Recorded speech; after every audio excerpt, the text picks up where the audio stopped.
सदा सरवणकर यांच्या वक्तव्यावरती ठाकरेंच्या शिवसेनेचे आमदार महेश सावंत यांच्यासोबत बातचीत केली आहे आमच्या प्रतिनिधींनी।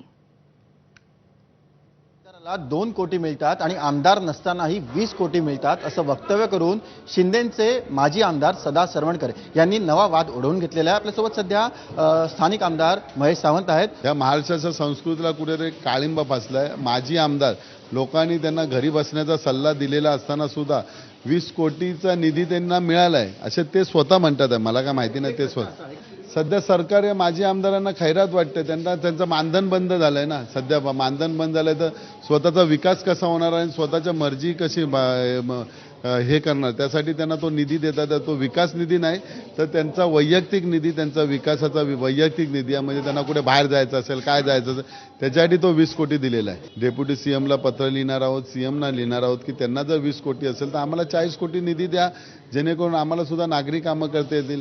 आजपर्यंत समजा माजी असताना 20 कोटी दिले तर ते मागच्या 3 वर्षामध्ये तर त्यांनी 100 200-500 कोटी सिद्धिविनायकच्या नावावरती 500 कोटी घेतलाय। संदर्भात आता आमच्या भाऊंशी चर्चा करणार आणि त्या चर्चेवर प्रमाणे आम्ही लेखी उत्तर किंवा लेखी पत्र विधानसभा अध्यक्ष असू द्या, सीएम असू द्या किंवा डेप्युटी सीएम असू द्या किंवा आता उद्याची जिल्हा नियोजनची बैठक आहे, या बैठकीमध्ये आम्ही पालकमंत्र्यांना हा प्रश्न विचारणार की असा दुजाभाव का करता किंवा विधानसभेमध्ये या संदर्भात आम्ही बोलणार आहोत। व्हिडिओ जर्नलिस्ट अनिल पवारसह सचिन गाड, एबीपी माझा, मुंबई।